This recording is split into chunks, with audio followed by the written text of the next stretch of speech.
लोगों की सामान्य रोगों के विषय में जानकारी बढ़े, इसके लिए हम नए नए टॉपिक्स पे बात करते हैं। आज हम कैटरेक्ट के विषय में बात करेंगे। कैटरेक्ट के लिए हम डायरेक्ट डॉक्टर रश्मिन पटेल से बात करेंगे, जो अहमदाबाद के बहुत सुप्रसिद्ध आई सर्जन हैं।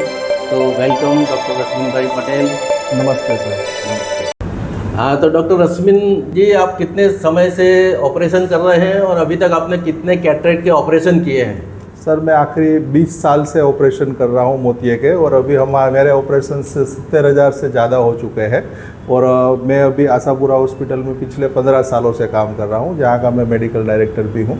और हमारी स्पेशलिटी मोतियाबिंद का ऑपरेशन करनी है। वाह वाह। तो ये मोतियाबिंद क्या होता है?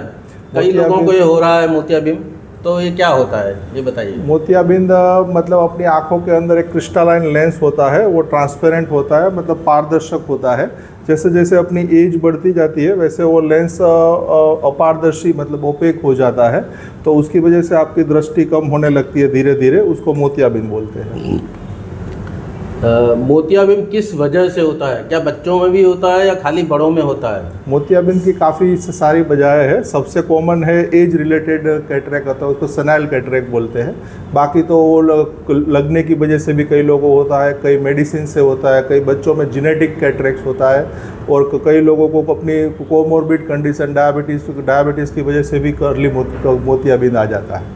तो क्या ब्लड प्रेशर की वजह से भी बढ़ता है? ब्लड प्रेशर से मोतिया में इतनी इफेक्ट नहीं आती है, डायबिटीज से ज़्यादा आती है। डायबिटीज से क्या कारण से बढ़ जाता है? डायबिटीज फ्लक्चुएशन रहता है, तो आंखों का जो ब्लड सर्कुलेशन उसमें चेंज होता है, तो वैक्यूल्स बन जाते हैं मोतियाबिंद का क्रिस्टलाइन लेंस के अंदर। उसकी वजह से वो अर्ली एज में ओपेक हो जाता है, तो एज के हिसाब से जल्दी मोतियाबिंद आ जाता है। हाँ, तो एक्चुअली मोतिया क्या होता है और उसमें आप क्या करते हैं? मोतिया अपना जो नेचुरल क्रिस्टलाइन लेंस जो बोलते हैं वो ओपेक होता है, ट्रांसपेरेंट होता है। अगर वो मोतिया की वजह से ओपेक हो जाता है तो वो लेंस को फेको इमल्सिफिकेशन, जो अभी लेटेस्ट टेक्निक है मोतियाबिंद ऑपरेशन की, उसके द्वारा उसको पिघाल के निकाल लेते हैं, जिसमें इसमें दिखाया हुआ है। और उसके बाद उसमें एक फोल्डेबल लेंस जो इंजेक्शन से अंदर से वो लेंस आँख के अंदर बिठा देते हैं, तो उसकी वजह से वापस पिछले जैसी रोशनी थी वैसी रोशनी वापस रिकवर हो जाती है।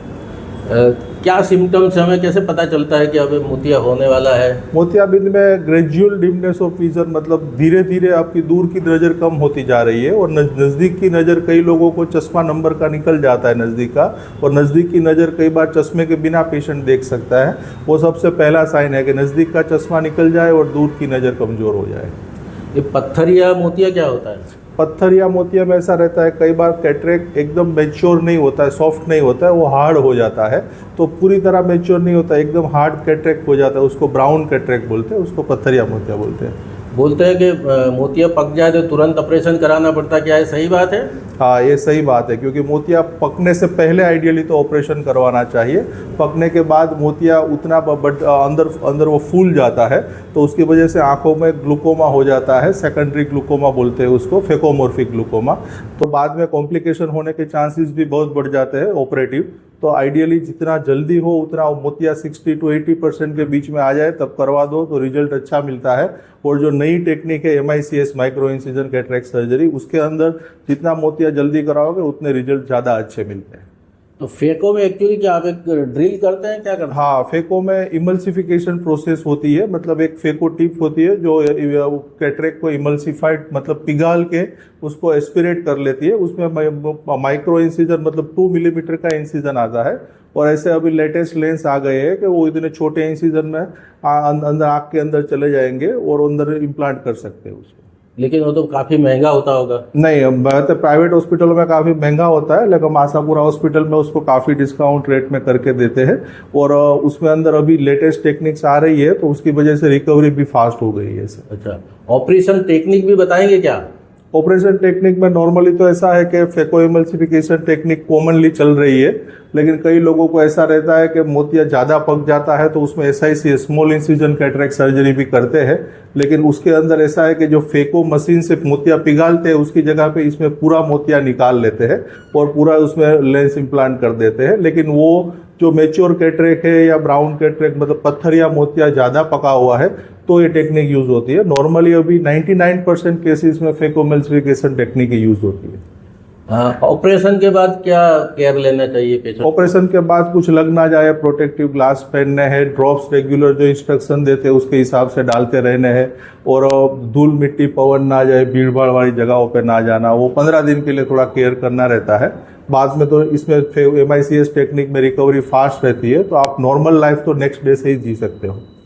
मोतिया के ऑपरेशन के पहले रेटाइना भी चेक कराना चाहिए क्या? हाँ, रेटाइना चेक करवाना जरूरी इसलिए है कि अगर रेटाइना के अंदर कोई प्रॉब्लम है डायबिटीज की वजह से या दूसरी कोई और रीजन है, अगर उसको ट्रीटमेंट नहीं किया और मोतिया का कर दिया तो ऑपरेशन के बाद भी उसका रिजल्ट नहीं मिलेगा। तो सही है कि उसका पूरा चेकअप होने के बाद ही ऑपरेशन करवाएं। हमारे दर्शकों को इतनी अच्छी जानकारी देने के लिए आपका बहुत बहुत धन्यवाद। हम फिर से ज़रूरत पड़ेगी तो आपसे मुलाकात करेंगे। Thank you. Thank you. Video को लाइक करें, कमेंट करें, शेयर करें और सब्सक्राइब करें।